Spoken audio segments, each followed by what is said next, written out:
কাটতে হবে না। আপনি কথাটা একটু আমার খারাপ লাগছে দেখি। না না খারাপ লেগেছে, তুমি তখন আর তোমাকে- বেশি কিছু না, তর্ক না, করো না। একদম তর্ক করো না। তোমার নামে আমি অভিযোগ করে দেবো সরকারি ভাবে। তুমি একজন সরকারি কর্মচারীকে কাজ করতে বাধা দিয়েছ, তোমার লজ্জা থাকা উচিত, তোমার একদম লজ্জা থাকা উচিত। আমি কালকেও তোমার নামে করতে পারি এফআইআর। আমি কাজের সময় তুমি আমাকে বাধা দিয়েছ। আমি মানুষের জন্য এখানে এসেছি। তুমি আমার এখানে আমার কোনো স্টাফদেরকে যাতে বিন্দুমাত্র ইয়ে করবে না। তোমার বাবা না থাকলে তোমাকে আমরা অ্যারেস্ট করতাম। যেহেতু তোমার বাবা আছে এখানে, তুমি একজন পেশেন্ট পার্টি, আমরা সম্মান দিচ্ছি অত্যুক পার্টি।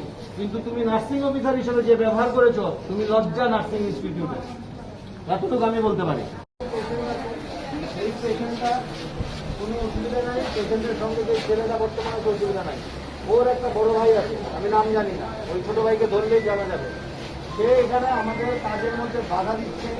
আমরা যখন বলছি যে রাউন্ডের সময় ইভিনিং রাউন্ড চলছে, বাইরে চলে যাও, সে সঙ্গে সঙ্গে বলছে আপনাদের ব্যবহার ভালো না, আপনাদের কথা ভালো না। এইসব লোকদের সঙ্গে আমরা কিভাবে বলছি? এদেরকে আপনাদের ব্যবস্থা নেওয়া উচিত।